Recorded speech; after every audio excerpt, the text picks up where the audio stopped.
Relay, we're covering today's top boxing news. Okay, and now it's time for our weekend recap. We're going to kick it off with the women's super bantamweight contest that took place in Halifax, Nova Scotia, north of the border in Canada. Howling was in action in what was a dazzling display from the Calgary-born slugger. I was thoroughly impressed with Howling, who is firing on all cylinders, showing a little bit of everything. Opposite the ring veteran journeywoman Liliana Borquez, who was on the receiving end of a lot of punches. Let's talk about what we saw. The biggest takeaway from Howling's performance was her fluidity, her range of motion, her movement, how balanced she is. Letting punches go, letting punches flow, loose and limber, never stopping to admire her work. Though always working. Not very many breaks in the action. Howling is a spiteful fighter, a spiteful puncher, and the pace that she sets for a fight could wear on the woman opposite the ring's energy reserves. That was the case yesterday with Liliana Borquez. Howling was staying with her, staying on top of her, staying in the pocket, which made her defensive highlights that much more impressive. That she wasn't playing it safe, sticking and moving and staying on the outside. She stayed mid-range to inside, but was still able to offset any oncoming fire from Liliana Borquez. Rolling and riding punches, countering. The hooks downstairs were especially nice. Always getting in a few body shots in there. Sneaking them in. I think that says a lot about Howling's ring IQ, her ring savvy. At just 4-0 ahead of this fight, 5-0 now with one recorded knockout. Her first. Bree is a very crafty boxer, perhaps craftier than her record would have you believe. She was only 4-0 going into this thing. But I say all the time about this particular fighter. Howling has the look of a more experienced fighter than she actually is. Her shot selection throughout the entirety of this fight that only lasted 4 rounds before Bree put an end to it, her shot selection was particularly impressive. Consistently using the jab to set up punches, doubling and tripling up on the jab, following up with well-placed shots, body shots. Don't recover from those body punches the same way you can those head punches. Those body punches, they take something out of you. Howling quite regularly puts something down there in Liliana Borquez's breadbasket. Takes the air out of the tires. Sharp. And how balanced her approach was, whilst being the aggressor, whilst being the fighter that's pressing the action, that she's in the pocket, she's defensively responsible. That's what's impressive. A part of it, that Howling wasn't fighting a safety-first kind of fight way on the outside behind her jab, behind straight punches. She was mid-range to inside the entirety of the fight, but she was still defensively responsible. Still able to be. Side on, rolling and riding punches. Rolling and countering. It was a hellacious combination in the 4th round that got Liliana Borquez visibly hurt. She wasn't wearing those body shots well. Sensing the end was near, Howling poured it on, and poured it on thick enough that the referee had seen enough and waved it off. The 4th round TKO stoppage for Howling from Calgary, Alberta, Canada. Howling is a special fighter, a fighter that could go all the way, and I don't often say that. There are a lot of good fighters, a lot of solid fighters, anywhere in between 118 and 126 pounds. Anywhere in between there's a proliferation of good fighters, but the special ones. Howling is one of those. She debuted as a professional in late 2019. She's only been able to fight once a year since then. Once in 2019, once in 2020, 2021, once in 2022. I would like to see Howling be more active this year. At this early stage in a fighter's career, she could certainly use the rounds in the bank, the activity. If this is what she's looking like now on this schedule, just imagine how she might look if she gets in 2 to 3 more fights in this year. Just 25 years old. Many, many good years to give to the sport. Her fluidity, her shot selection, her balanced approach whilst pushing the pace and being the aggressor. Not a lot of fighters can do that. Defensively responsible while being the aggressor. Not a lot of fighters can do that. Howling can, and that's what I mean when I say that she's balanced, that she doesn't compromise defense for offense while being the aggressor. Still sets her punches up well, behind the jab, hooks off the jab, bends at the waist, bends at the knees, fights at a slight crouch, beats those feet, she can move. And she knows her range. She has a good understanding of distance and spacing and how to maintain it. Beats those feet, she can move. She also knows how to sit on her punches, sit on her shots, to draw power from the ground up, so when she lands hard. There's a lot of things Howling is good at. She's got a good team around her. Now, Alicia Baumgartner actually used her as a sparring partner for what was Alicia's last fight. I believe it was. It's a wonder that none of the more well-established promotional outfits up there in Canada haven't picked her up yet, either Eye of the Tiger Management or Yvonne Michelle, Jim, or Lee Baxter Promotions. I know it's early, but Bree Howling, I think she's the real thing. I think this kid could go all the way. And I understand that the talent pool at 122 pounds is a particularly deep pool. But Bree can swim. She fits right in. Congratulations to her for advancing to a professional record of 5 wins, no losses, and no draws with 1 recorded knockout. Could be the first of many. She can fight. We then come to the men's heavyweight contest between America's own Jarrell Miller and Australia's own Lucas Browne. Big Gravy versus Big Daddy. I'm not too good to enjoy a fight like this. What I was expecting was an all-action shootout that likely wouldn't go the distance, and that's exactly what I got. From round 1 to round 6, when the referee finally waved this thing off, I knew this was going to be an action fight between 2 limited, albeit capable fighters, Lucas Browne and Jarrell Miller, and it was entertaining. This was brought to us by way of ProBox, a fledgling platform, a new one that only requires $18 for an annual subscription. Decent little fight from 2 not-so-little heavyweights. Something like a little over 600 pounds when both combatants were in the ring. Jarrell Miller, 333 pounds at the weigh-in. Lucas Browne weighed in at about 277, I think it was. It was a phone booth fight. The majority of the fight it was. A fight that was fought within close quarters, sensing that either guy can hurt either guy, that Lucas Browne can hurt Jarrell and Jarrell can hurt Lucas Browne. They didn't give each other much room to throw. Jarrell Miller didn't. Barreling forward, parrying shots and blocking shots. Smothering Lucas Browne, who appeared the busier fighter of the two, letting punches go, but Jarrell Miller was not discouraged. He kept the pressure on, started to look like his old self. You know, Jarrell Miller,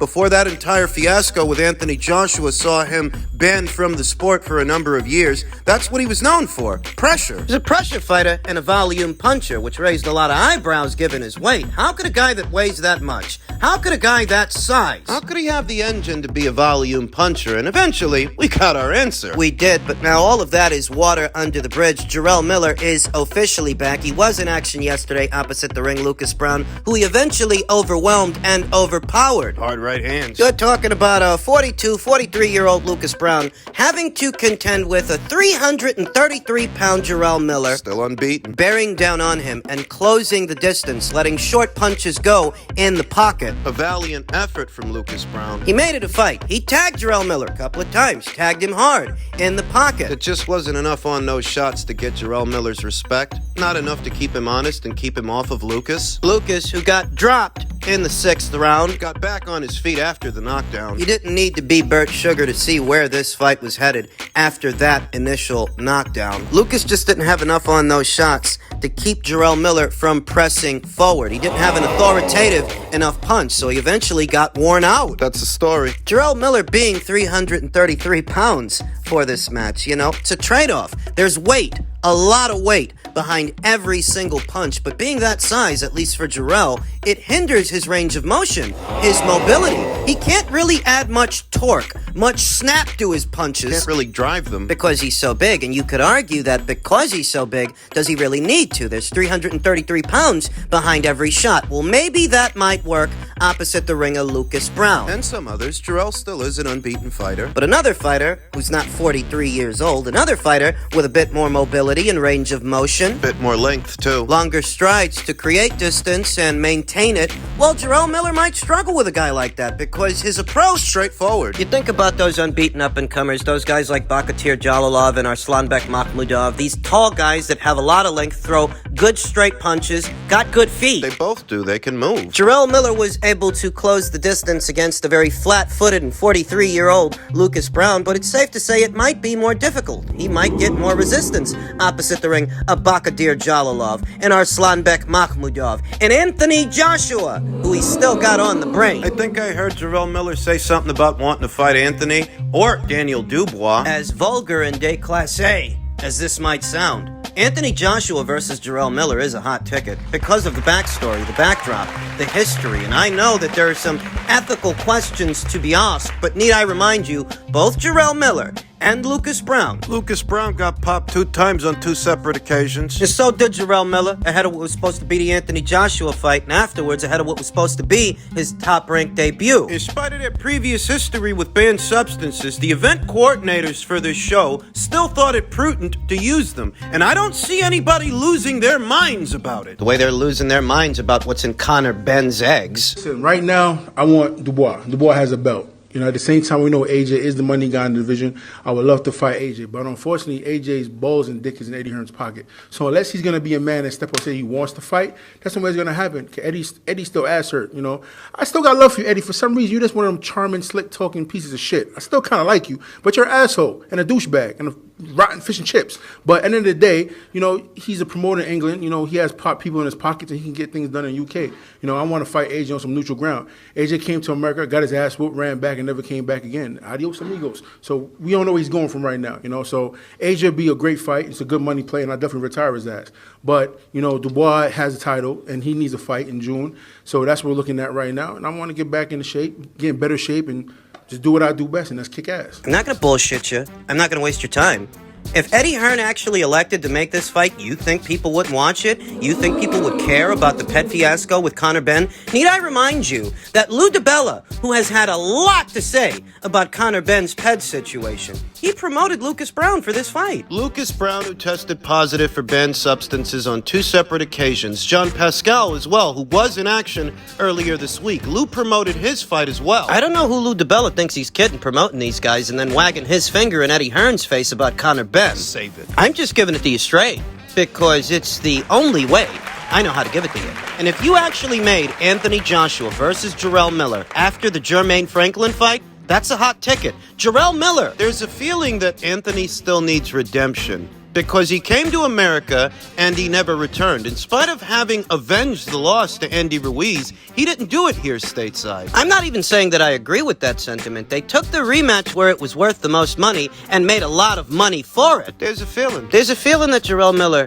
and Anthony Joshua have unfinished business. Jarrell Miller has served his time. However ridiculous his excuses were, He served his time. He spent some time away from the sport, and now he's back. And while I would understand if Anthony chose not to give this guy the time of day, I'd be lying to you if I said that I didn't see an opportunity there. There is an opportunity there, a big one. 333 pounds of trash-talking Jarrell Miller. You make the fight between him and Anthony, that's a hot ticket. People will watch. Jarrell still is an unbeaten fighter. And a fight with Jarrell will get more attention than, say, a fight with unbeaten Filip Pergovic for IBF mandatory status. It would. A fight with Jarrell Miller would have more of a profile than the upcoming Jermaine Franklin fight because Jarrell Miller is more of a talker than Jermaine Franklin. He's a good shit talker. Jarrell Miller mentioned a potential Anthony Joshua fight. He's also targeting Daniel Dubois, though with things going the way they're going between Alexander Usyk and Tyson Fury, the possibility that their fight will collapse. Daniel Dubois is the next man in line, and I don't know if he's going to want to gamble his title shot